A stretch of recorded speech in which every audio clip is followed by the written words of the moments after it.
Hello everyone. अब second chapter finish होने के बाद अब हम इसकी एक्सरसाइजेस करेंगे। एक्सरसाइज देखते हैं। सही उत्तर के सामने टिक का चिन्ह लगाइए।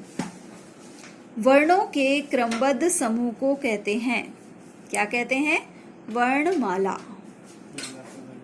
व्यंजनों का उच्चारण किन की सहायता से होता है? स्वरों की सहायता से।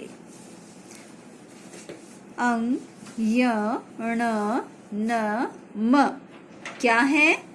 इन्हें हम क्या कहते हैं? इन्हें हम पंचम वर्ण कहते हैं।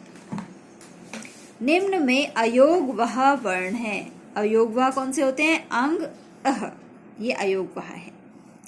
क से म तक के व्यंजन क्या कहलाते हैं? स्पर्श व्यंजन। नेक्स्ट, रिक्त स्थानों की पूर्ति कीजिए। वर्णों के क्रमबद्ध समूह को क्या कहते हैं? वर्णमाला। संयुक्त व्यंजनों की संख्या 33 है। य, र, ल और व अंतःस्थ व्यंजन हैं। दो भिन्न वर्णों के मेल से बनने वाले वर्ण को संयुक्ताक्षर कहते हैं। अ, ज, फ कैसी ध्वनियां हैं? आगत ध्वनियां। किसी शब्द में प्रयुक्त सभी वर्णों को अलग करके लिखना क्या कहलाता है? वर्ण विच्छेद। नेक्स्ट एक्सरसाइज, अनुस्वार और अनुनासिक का उचित प्रयोग करके शब्द पुनः लिखिए। पुनः मीन्स दोबारा लिखिए। अब यहाँ अनुस्वार मीन्स या तो बिंदी लगे, अनुनासिक या चंद्र बिंदु लगे। तो आपको देखना है कि क्या लगेगा, बिंदी लगेगी या चंद्र बिंदु।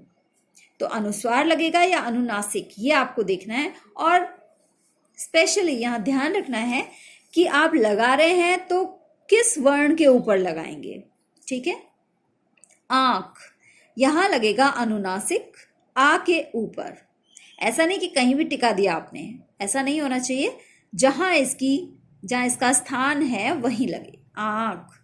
पंख, प के ऊपर अनुस्वार। कांच, का के ऊपर अनुनासिक।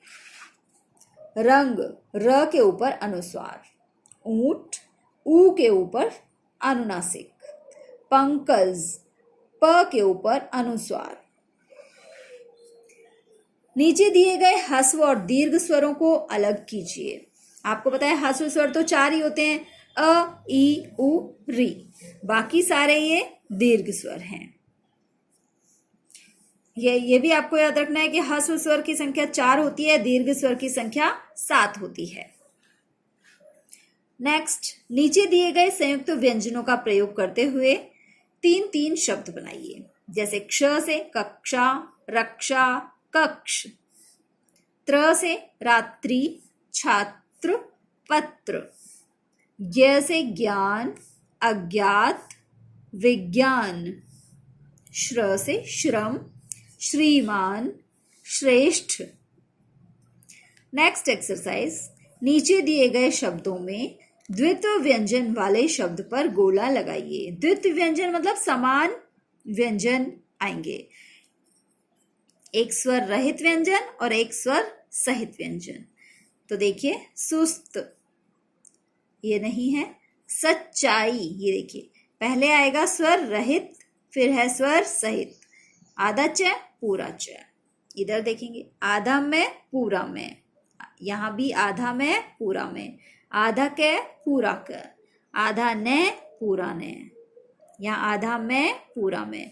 तो ये जो है सच्चाई, अम्मा, चम्मच, सम्मेलन, अन्न, पक्का, ये हैं द्वित्व व्यंजन। नेक्स्ट, र के विभिन्न रूपों वाले 3-3 शब्द लिखिए। एक ये र जिसमें ऊपर ऐसी मात्रा होती है, गर्व, कर्म, धर्म। जहां र की आवाज आती है उससे नेक्स्ट वाले वर्ण पर मात्रा लगती है। ये ट और ड में ही लगती है। ट्रक, ड्रम, राष्ट्र। ये द्रवित, ग्रह, प्रताप। नेक्स्ट है, नीचे दिए गए वर्णों के मेल से शब्द बनाने हैं। आधा द और य मतलब संयुक्ताक्षर का प्रयोग करना है। विद्या, ध्यान, व्यवहार, ग्यारह, ज्वाला, प्यास।